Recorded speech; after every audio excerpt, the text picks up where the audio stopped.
what were your job duties in 1973 at Knott's Berry Farm?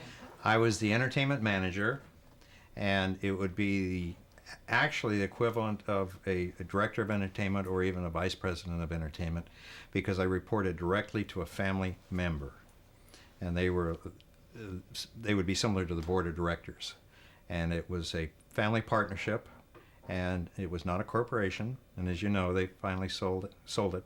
So all their figures, their financial figures and their attendance figures, need not be disclosed. So they were pretty tight with information. So I had a department where probably on a peak day in the summer, at the end of the week, I'd sign as many as 174 time cards. And I had 4 supervisors under me. One would be the supervisor of the sound department. There would be I'd say the grounds talent supervisor. There would be the theater supervisor, and let's say 3. Maybe even the 4th one would be acquisition of musical groups and things of that nature. So I actually oversaw the department, the budget, the themed entertainment, and the most important responsibility that I had was really booking the celebrity talent. But not only booking it, but negotiating in the price and picking the right act that would draw people through the gate. So, when you negotiate, you can save money, but the whole point of booking celebrity talent is to make money. So that was basically it. In fact, when I left in November of 1976, as I understand it, they had to replace me with 3 different people. Because when I was there, it was like Topsy, it just growed. And the responsibilities just got bigger and bigger, and of course there were some times when I was working 80 and 85-hour weeks during the summer as well. So that was my title, and that was my responsibility. And how were you inspired? You had mentioned the things about the Monster Mansion. Well, I think I can now admit in public that I used to be on the Carnival circuit. Of course, it bought my first house.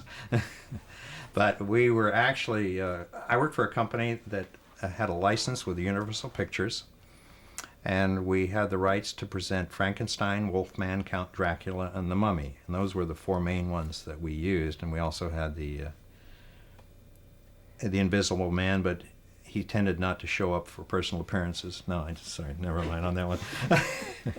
And the Mole Man and the Living Brain from Outer Space and all the various ones, but the 4 main ones. And we were actually out in shopping centers, and it was tied in with a greeting card product that we were selling.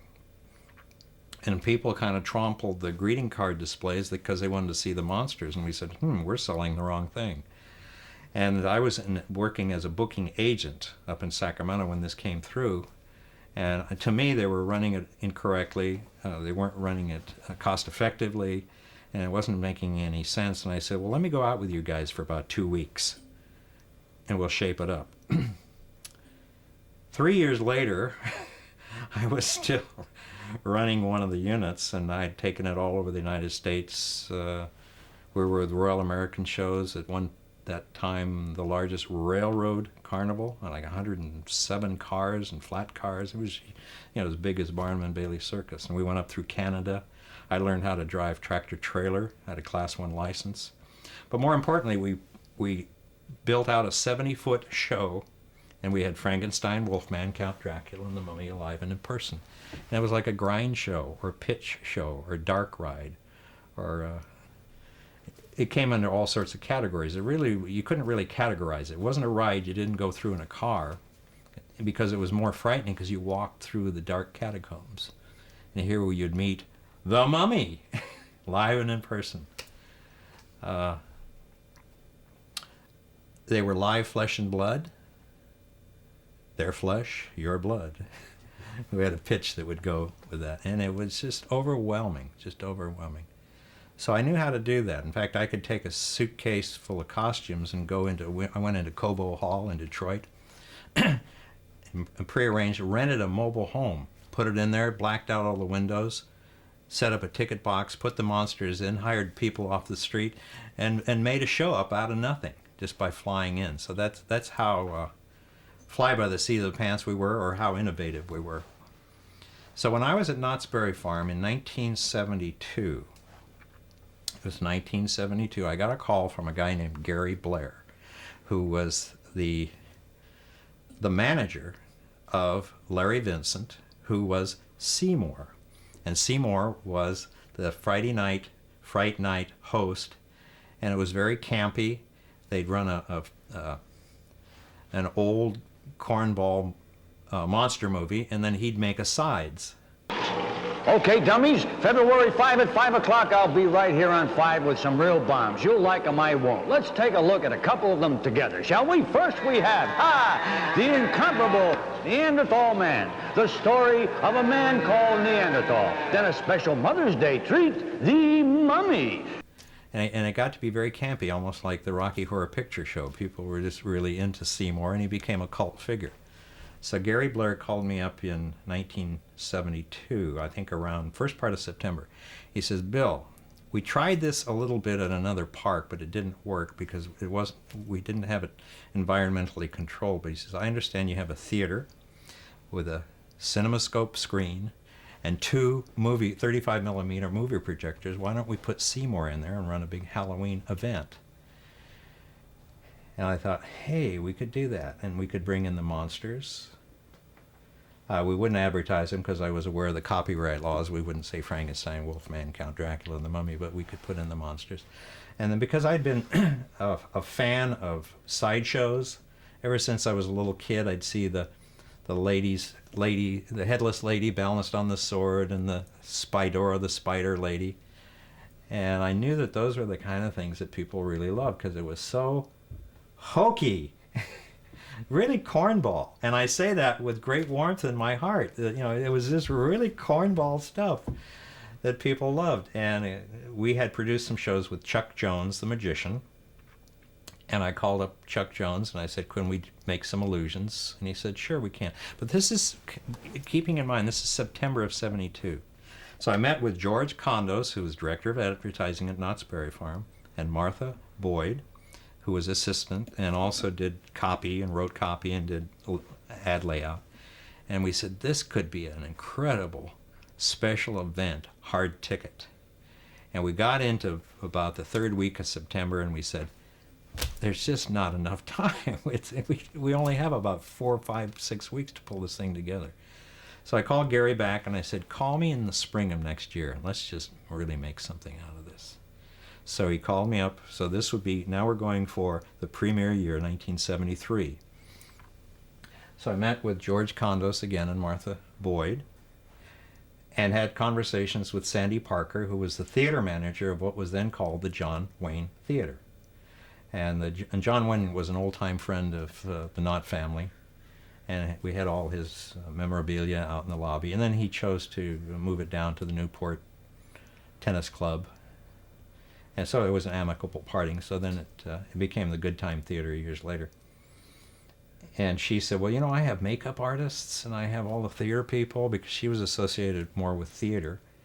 And we could do costumes and we could do set designs and we could do phony, or the fake cobwebs and spray and netting, old U.S. Army camouflage netting, and drape it over the overhangs of the shacks and make everything kind of creepy. And that was where Gene Witham came in. And he was a makeup artist. So he was on the ground floor that very first year. So it was Martha Boyd who came up with the name, the Halloween Haunt.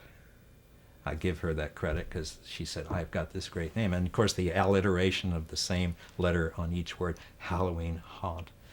And I'm not sure quite where it evolved, but then it became Knott's Scary Farm, which of course was a natural. So it was Knott's Scary Farm's Halloween Haunt. So we put that thing together, and we had a lot of rain that first year. They built a lot of just sort of framework fronts that were out from some of the shacks and all, and then hung just old stained fabric. Either they had spray painted it dark olive green or some such thing, and whacked it all up so it just looked sort of creaky and creepy and like old moss. And it was really kind of hokey and cornball and pretty much fly by the seat of the pants. I mean, when you first looked at that very first one, it was in our eyes kind of marginally amateurish, but when night came around, it was really scary. And then, of course, everybody got in the spirit of the thing. The mine ride and the log ride, the guys who were running it, they were creative guys because they were dealing with the public, and they said, hey, we could take some of the light bulbs out and we could put in a strobe light, or we could put in some black light. And then they'd take one of the ride operators and put him in some kind of a just old bum costume, and then as the log came around, you'd come out from behind a wall and just scare the hell out of people.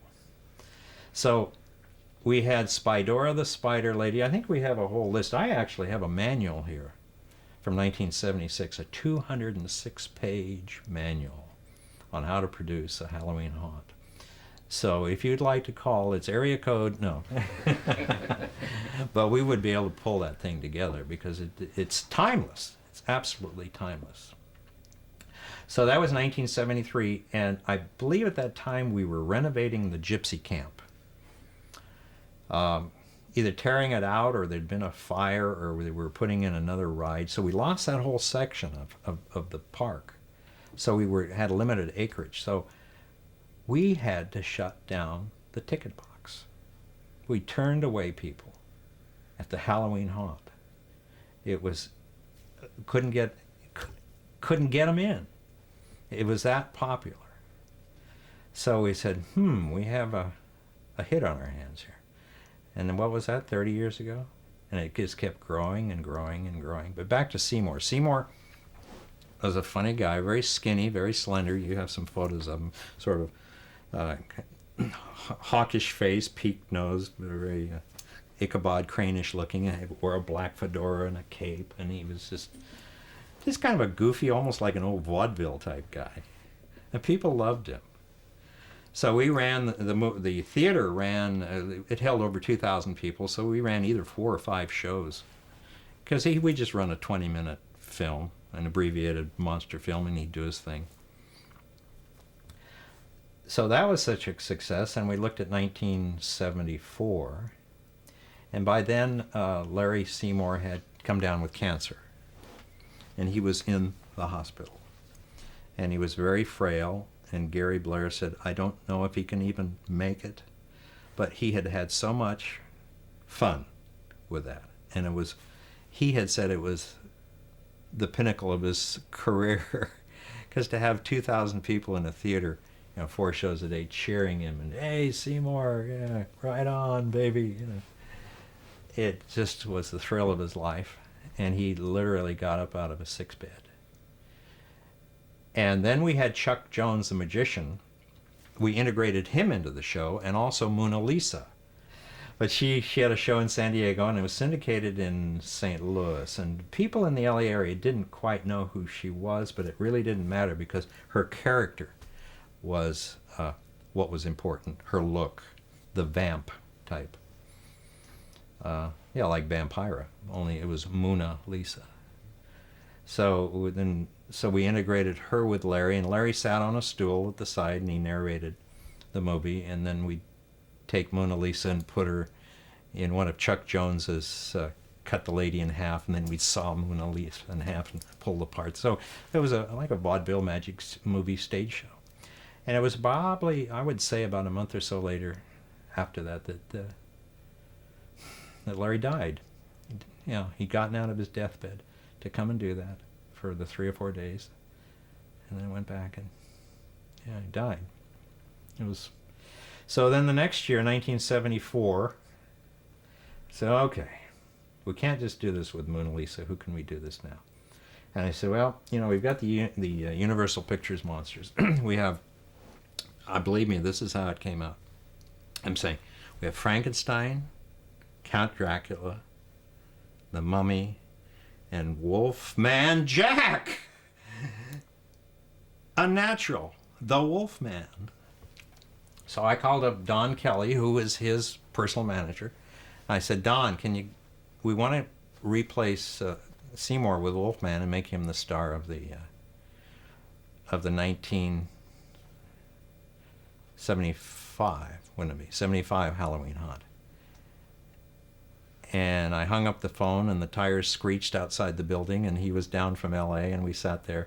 And we laid out this show in about an hour that we could put Frankenstein into the show, and with a band, and we'd do the Monster Mash with Frankenstein. And we had 3 girl singers, and we put them in witch costumes, and then... but Wolfman was Wolfman. I mean, what did he do? He was a non-celebrity celebrity, or he was a non-talent celebrity, is what you might call him, a non-talent celebrity, but he was a character. So he was there, I know, in 1975 and 1976, and he may have been there afterwards, probably so, yeah. But prior to that, I would oversee the entire project, and that's what this manual is about. It's an accumulation of 4 years of how it worked and how we made it work, and what didn't work, and weeded that out. So I have great memories about that, and it's very gratifying to think that somebody would look me up and say, how did this thing really start? Because it was an idea coupled with a name like the Halloween Haunt, and it was almost like that Judy Garland, Mickey Rooney movie. Well, my dad has a barn. Well, my cousin plays the piano. Let's put on a show. So Seymour shows up. I mean, that really was kind of the spark. My forte was celebrity talent. Seymour's the celebrity. And what do? You take a celebrity, build a theme around it, and then you build theme shows around the theme. Very simple, just that not very many people in the world know how to do that. And I give credit to Sandy Parker, who was the theater manager, who said, we have Gene Witham. He can do the makeup. And then Abel Zabalos was in there later doing a lot of the makeup. He was, I believe, teaching at one of the colleges. And, of course, Bud Hurlburt. He's the grand old man of those, the mine ride and the log ride, and was very revered as a pioneer in those major thrill rides and themed rides. And he said, hey, I can put my guys in costumes, and we can put in the black light, and we can put in the scary light or the strobe lights. So everybody rose to the occasion. And I think we ran it, might have been Friday, Saturday the first year. I'm not sure. You might have more about it. Then the next year it was 3 days, and probably the next year it was 4 days, and what is it now? 22 days. And it probably goes down in history as one of the largest revenue-producing one-themed event ever to be produced in an amusement park. And I cry every night because I get no royalties. How did the audience react? When you go, say, to a big carnival midway and you have a ghost show or a monster show, people just come running out screaming. Guys in coats and ties, and college professors in shock, and what is it? Little children laugh, grown women cry. Like, little children laugh, women cry, grown men faint. You know?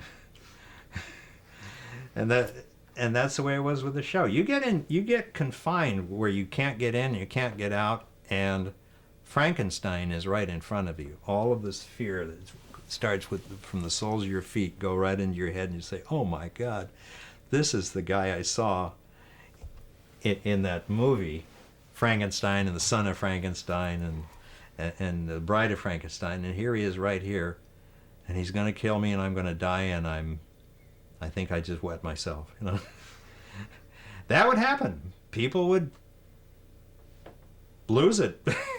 They'd wet themselves right in the show. We had mops. I mean, I'm serious. Don't mean to be too so graphic, but scary times.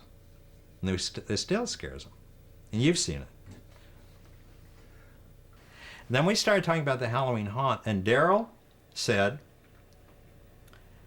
the event is okay with me. I agree with it. I'm not sure if he's saying I don't approve of it, but I agree with it, but it is, the Halloween haunt to me implies, the devil, and Satan, and hell, and the spirits, the evil spirits and all. And I just as soon, personally, not be part of it. And we respected that, but he said, but you guys go ahead. So he didn't participate in it. And here was one of the Knott family members who he stepped aside. He was around, but he didn't participate in it. So it was George Condos, Martha Boyd, Gene Witham on makeup, and Sandy Parker, and Gary Salisbury. I must mention Gary because he was the street character supervisor, so he had all these gunfights and the hangings and all the character type horror things that were going on in the ghost town area. And then Bud Hurlburt. I hope I'm not leaving anybody out. Those are really more the creators. And then the rest of the people were kind of below the line, the people who were doing the lighting and the set pieces and the makeup and the actual technical upon... and Dale Shaddix was a supervisor of the wagon camp and all. So there's another name that was in there. There might be a question about Walter Knott, and Walter Knott was still alive. Walter and Cordelia Knott were both still alive, and they still lived on the property. They had never moved off that property. They had a little house. Seemed to me at one time they might have even moved into a double-wide mobile home, but whatever the case was, they lived on the property. Still lived on the farm. They never left the farm. And Walter Knott, specifically, I had been in a couple of meetings with him, and he was just a really practical, Puritan work ethic guy who wanted a value for his dollar, or a dollar for the value, and he was willing to pay it. I mean, they had an incredible employee profit sharing program. But we only had one complaint from him, and that was one artist who made some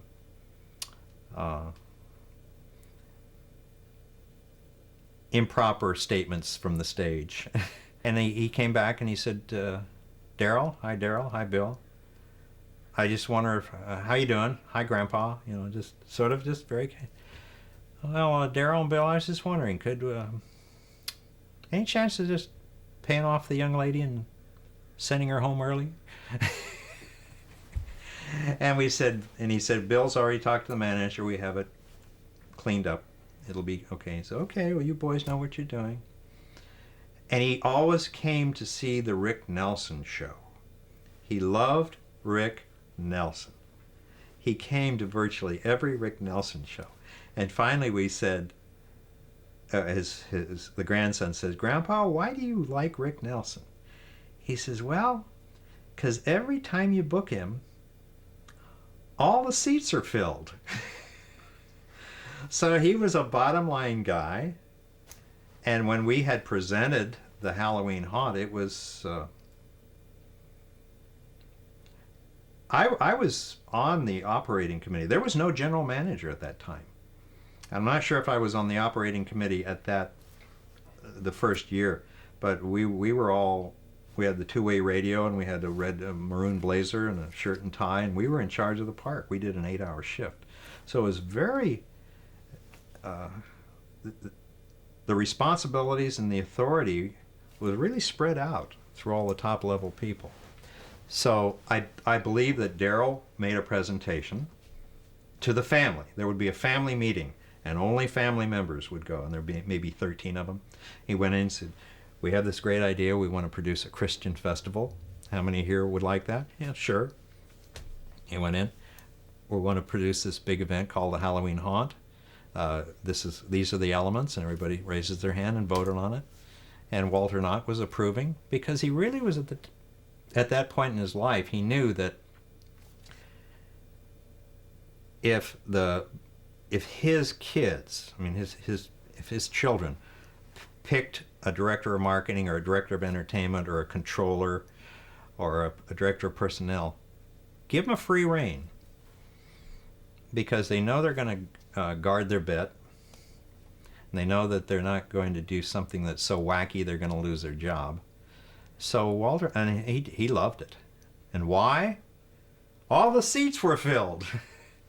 So yes, Walter and Cordelia Knott thought it was a great event.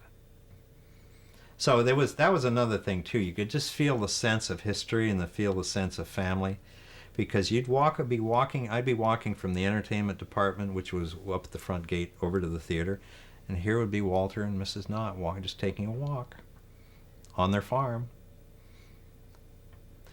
He knew everybody by name. Hi, Bill. Hi, Bill. Hi, Mr. Knott.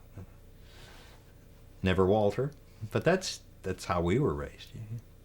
And Cordelia Knott, she said, "Hi, hi, Mrs. Knott. Good to see you. Good to see you." And probably something like, "Love that Rick Nelson show."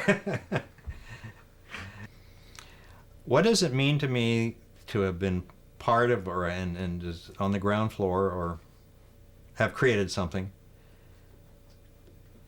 I sure wish I had a percentage. But that's fine. It pleases me to know that I've left a legacy, and it also pleases me even more to know that somebody's come around and said, "Hey, weren't you the guy that put this thing together?" And I go, "Well, yeah, I was that guy." And it was in the past, and it's still part of the present, because it's all part of who I am now. I've done this and created that and developed this.